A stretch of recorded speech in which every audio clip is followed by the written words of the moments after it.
சுடர் நேயர்களுக்கு வணக்கம். 2024 அக்டோபரில் இஸ்ரேலிய இராணுவத்தால் கொல்லப்பட்ட யஹ்யா சின்வாருக்கு பதிலாக கலீல் அல் ஹய்யாவை ஹமாஸ் அமைப்பு தனது புதிய தலைவராக அறிவித்துள்ளது.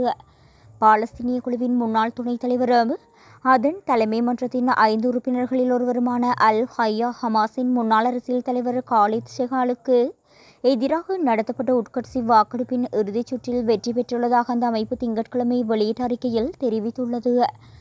சின்வார் இராணுவ தளபதி முகமது தெய்ஃப் மற்றும் அதே ஆண்டில் தெஹ்ரானில் வைத்து படுகொலை செய்யப்பட்ட இஸ்மாயில் ஹினியே ஆகியோரின் மரணங்களை தொடர்ந்து அல் ஹய்யாவின் முக்கியத்துவம் கணிசமாக அதிகரித்ததாக கூறப்படுகின்றது. 1960 ஹாசா பகுதியில் பிறந்த அல் ஹய்யா 1987 ஹமாஸ் இயக்கம் நிறுவப்பட்டதிலிருந்து அதன் முக்கிய உறுப்பினராக இருந்து வருவதாக கூறப்படுகின்றது.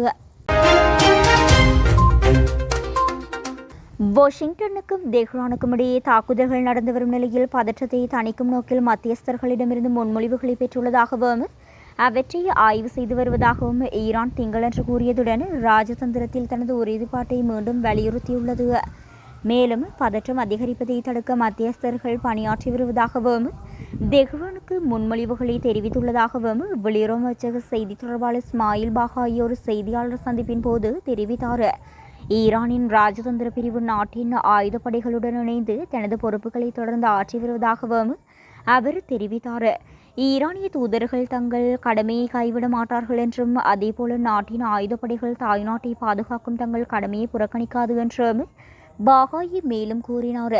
உளவு குற்றச்சாட்டுகளின் பேரில் முன்னர் தடுத்து வைக்கப்பட்டிருந்த ஒரு அமெரிக்க குடிமகனை ஈரான் விடுவித்துவிட்டது என்ற அமெரிக்க ஜனாதிபதி டொனால்ட் ட்ரம்பின் கூற்றை பாகாயி நிராகரித்திருந்தார். கேள்விக்குட்பட்டு அந்த நபர் ஒரு கைதி அல்ல, அவர் மீது உளவு குற்றச்சாட்டும் சுமத்தப்படவில்லை என்று பாயாகி தெரிவித்தார். அவர் இப்போது ஈரானுக்கு வெளியே பாதுகாப்பாகவும் நல்ல நிலையிலும் இருக்கிறார். ஈரானின் இந்த நல்லெண்ண செயலை அமெரிக்கா பாராட்டுகிறது என்றும் அவர் தனது ட்ரூத் சோஷியல் தளத்தில் பதிவிட்டிருந்தார். ஈரானிய பகுதிக்குள் அமெரிக்காவின் எந்தவொரு தரைவழி ஊடுருவலையும் உடனடியாக முறியடிப்போம் என்று ஈரானின் இஸ்லாமிய புரட்சிகர பாதுகாப்பு படை என்று திங்களன்று உறுதி பூண்டுள்ளது.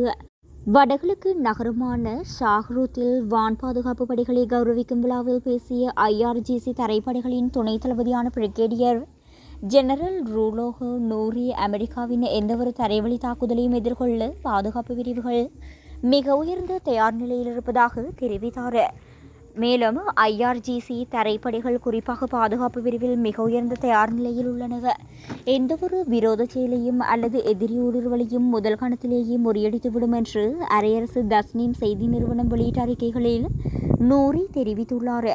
பல ஈரானிய இலக்குகள் மீது அமெரிக்கா தொடர்ந்து வான்வழி தாக்குதல்களை நடத்தி வரும் நிலையில் இந்த எச்சரிக்கை விடுக்கப்பட்டது.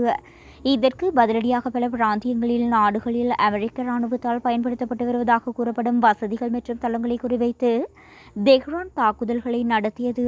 கடந்த வாரம் அமெரிக்கா ஈரானுக்கு எதிராக தனது சமீபத்திய தாக்குதல்களை தொடங்கியதிலிருந்து வடமேற்கு நகரமான தப்ரிஸில் நடத்தப்பட்ட முதல் தாக்குதல் உட்பட திங்கட்கிழமை அதிகாலையில் பல ஈரானிய மாகாணங்களில் வெடிப்பு சம்பவங்கள் பதிவாகின.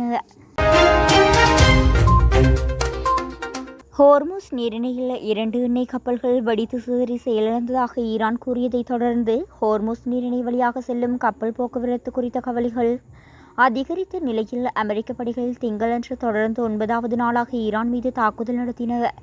ஹோர்முஸ் வழியாக பாதுகாப்பற்ற தெற்கு பாதையில் பயணிக்க முயன்றபோது 2 எண்ணெய் டேங்கர்கள் வெடித்து சிதறி செயலிழந்ததாக புரட்சிகர காவலர்கள் திங்களன்று தெரிவித்தனர். அந்த அறிக்கையில் கப்பல்களின் பெயர்கள், கொடிகள், பணியாளர்கள் அல்லது உயிரிழப்புகள் குறித்த எந்த விவரங்களும் அளிக்கப்படவில்லை. பிராந்தியத்தில் அமெரிக்காவின் ஆக்கிரமிப்பு தொடரும் வரை இந்த நீர்வழி பாதுகாப்பதற்காகவே இருக்கும் என்று காவலர்கள் தெரிவித்தனர்.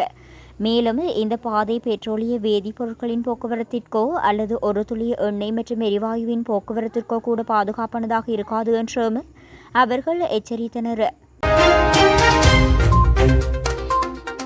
உக்ரைன் ஜனாதிபதி வோலோடிமிர் ஜெலன்ஸ்கிக்கு தாம் துணையாக இருப்பேன் என்று தனது பிரதமரின் கீழ் உக்ரைனுக்கான பிரித்தானியாவின் ஆதரவு உதவியாக தொடரும் என்றும் பர்ன்ஹாம் தெரிவித்துள்ளார். பதவியேற்ற பிறகு தாம் பேசவிருக்கும் முதல் சில வெளிநாட்டு தலைவர்களில் ஜனாதிபதி ஜெலன்ஸ்கியும் ஒருவராக இருப்பார் என்று அவர் கூறினார். இவைதான் எனது முதல் அழைப்புகளாக இருக்கும். பிரித்தானியாவின் கொள்கையில் எந்த மாற்றமும் இல்லை என்பதை இன்று பிற்பகுதியில் ஜனாதிபதி ஜெலன்ஸ்கியிடம் நான் மிக தெளிவாக தெரிவிப்பேன் என்று தெரிவித்தார். அவரை போலவே நானும் 100% ஜெலன்ஸ்கிக்கு துணையாக இருப்பேன். தாம் கிரேட்டர் மான்செஸ்டர் பகுதியை நிர்வகித்த போது உக்ரைனிய மேயர்களுடன் இணைந்து பணியாற்றியுள்ளதாகவும் அவர் குறிப்பிட்டுள்ளார். பிரித்தானியாவின் புதிய பிரதமராக தொழிலாளர் கட்சியின் தலைவர் ஆண்டி பர்ஹாம் இன்று பதவியேற்கின்றார். கடந்த ஒரு தசாப்தத்தில் பிரித்தானியாவின் 7வது பிரதமராக பொறுப்பேற்கும் அவர் நாட்டை முழுமையாக மாற்றி அமைக்கப் போவதாகவும் மக்களின் வாழ்வாதார பிரச்சினைகளுக்கு முக்கியத்துவம் அளிக்கப் போவதாகவும் உறுதியளித்துள்ளார். 56 வயதான ஆண்டி பர்ன்ஹாம் இதற்கு முன்பு கிரேட்டர் மான்செஸ்டர் நகரத்தின் மேஜராக பணியாற்றி மக்கள் மத்தியில் பெரும் செல்வாக்கு பெற்றவர். நாட்டின் பிரதமராக அவர் பொறுப்பேற்றவுடன் பிரித்தானியா சந்தித்து வரும் கடுமையான பொருளாதார மந்தநிலை, பொது சேவைகளின் நலிவுற்ற நிலை மற்றும் பொது பயன்பாட்டு நிறுவனங்களின் மோசமான செயல்பாடு போன்ற அடுக்கடுக்கான சவால்களை அவர் எதிர்கொள்ள வேண்டியிருக்கும். மக்களின் வாழ்க்கை செலவினங்களை குறைத்து அனைத்து பகுதி மக்களும் எளிமையான மலிவான வாழ்க்கையை வாழ வழிவகை செய்வதே தனது முதல் முன்னுரிமை என்று அவர் தெரிவித்துள்ளார்.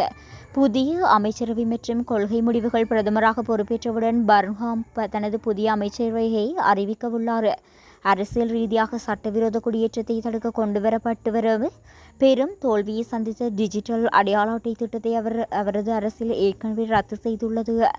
தேம்ஸ் வாட்டர் நிறுவனத்தை அரசை நேரடியாக தன் கட்டுப்பாட்டிற்குள் கொண்டுவரும் அதிரடி முடிவுகளையும் பர்ஹாம் எடுக்கவுள்ளதாக தகவல்கள் வெளியாகியுள்ளன. எண்ணெய் வளம் கொண்டு கார்க் தீவை கைப்பற்ற தரைவழி தாக்குதல் நடத்த அமெரிக்கா திட்டமிட்டுள்ளது.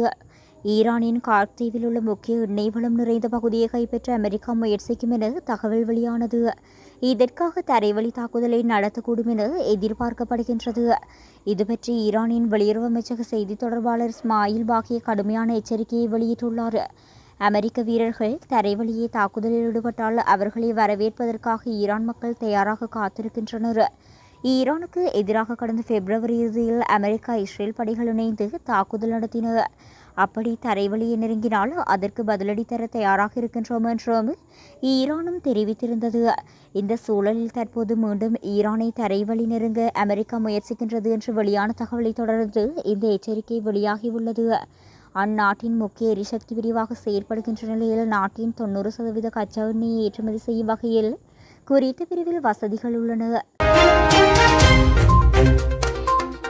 நீட் உள்ளிட்ட தேசிய தேர்வுகளில் இடம்பெற்றதாக கூறப்படும் முறைகேடுகள், வினாத்தாள் கசிவுகள் மற்றும் தொழில்நுட்ப கோளாறுகளுக்கு எதிர்ப்பு தெரிவித்து காக்ரோச் ஜனதா கட்சி மற்றும் பல்வேறு மாணவர் அமைப்புகள் இணைந்து நேற்றைய தினம் புதுடெல்லியில் போராட்டத்தில் ஈடுபட்டனர்.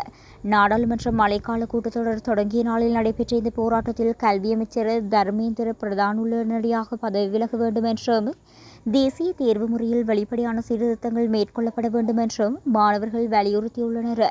இதனால் பதற்றம் ஏற்பட்ட நிலையில் கூட்டத்தை கலைக்க போலீசார் கண்ணீர் புகை குண்டுகளை வீசியதுடன் தடியடியும் நடத்தினர்.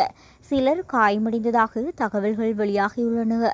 இந்த போராட்டம் சிஜேபிக்கு ஆதரவாக 20 நாட்கள் உண்ணாவிரதத்தில் ஈடுபட்டிருந்த சமூக செயற்பாட்டாளர் சோனம் வாங்சுக் சனிக்கிழமை கட்டாயமாக மருத்துவமனைக்கு அனுமதிக்கப்பட்டதை தொடர்ந்து மேலும் தீவிரமடைந்தது.